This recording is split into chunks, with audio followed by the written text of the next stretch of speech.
Ya, pokok bahasan hari ini kita akan membahas tentang momentum linier. Nah, bicara tentang momentum linier di fisika dasar, Anda sudah mengenal tentang hukum Newton tentang gerak, yaitu hukum kedua Newton.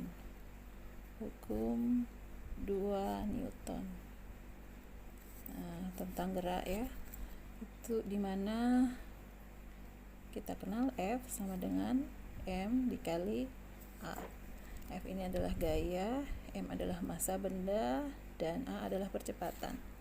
Nah, maksudnya jika ada benda dengan massa M kemudian diberikan gaya, maka benda ini akan mengalami percepatan benda. Nih, benda ini akan mengalami percepatan sebesar A.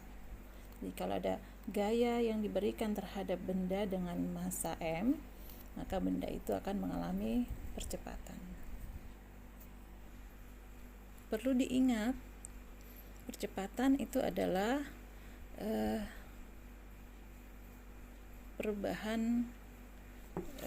percepatan adalah perubahan kecepatan terhadap waktu.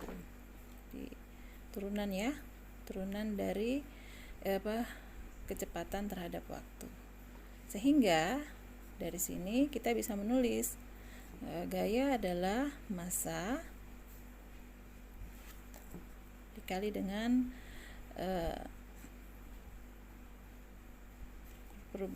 turunan kecepatan terhadap waktu, atau kita bisa tulis D per dt M dikali V. Bisa. Dimana ini M kali V ini adalah momentum, sehingga ini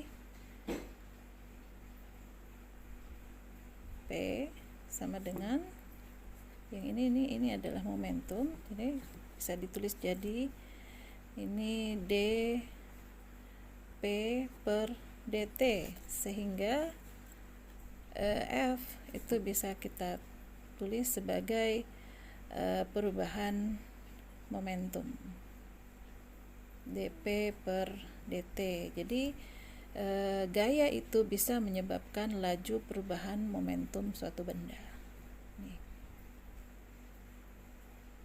Dari hukum Newton kedua ini, kita juga bisa menentukan impuls benda.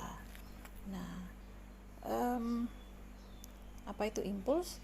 Impuls itu kalau misalnya ada yang dipukul, nah kita dipukul, kita merasakan sakit. Nah, sakit itulah impuls. Nah, bagaimana menghitung impuls? Impuls kita bisa peroleh dari perubahan momentum. Nah, berikut. Nah, ini gaya. Ini gaya, ini hukum Newton 1, massa dikali dengan percepatan benda. Nah, kalau misalnya ini kita rubah dalam bentuk seperti ini, karena kita ketahui tadi bahwa percepatan adalah perubahan kecepatan terhadap waktu. Nah, kemudian kita masukkan kembali ke persamaan ini. Jadi ini persamaan 1, ini persamaan 2. Jadi persamaan 2 ini kita substitusi ke persamaan 1. Kita ganti ini percepatan di sini dengan V per T, sehingga kita peroleh ini. Jadi gaya sama dengan massa dikali V per T. Nah, dari sini ini kita pindahkan ke sini, jadi kita taruh dia di bawah. Nah, karena ini kan kali ya, kecuali penjumlahan dia pindah ruas itu, dia pindah ruas ke sini jadi plus atau minus. Tapi karena ini perkalian, maka dia pindahnya jadi per gitu. Nah, sehingga kita peroleh F per M itu sama dengan V per T. Nah, ini kita kali silang. Ini kali ke sini, ini kali ke sini. Maka kita peroleh F kali T sama dengan M dikali V. F itu gaya, T adalah waktu, M adalah massa, V adalah kecepatan. Nah, sehingga ini F kali T itu adalah impuls. Nah, impuls bisa diperoleh dengan menghitung momentum benda. M kali V itu adalah momentum benda, itu tadi di persamaan pertama. Nih, yang ini adalah momentum benda, sehingga impuls merupakan perubahan momentum. Nah, misalnya ada contoh sebuah bola kasti itu kita pukul dengan yang awalnya diam kemudian dipukul. Nah, bola itu kemudian bergerak dengan kecepatan 10 meter per sekon. Nah, massa bola kasti itu 250 gram. 250 gram karena dia dalam gram, itu kita rubah jadi kilogram. Nah, suruh hitung impulsnya, berapa sih impuls? Nah, dari persamaan tadi kita ketahui bahwa impuls adalah perubahan momentum.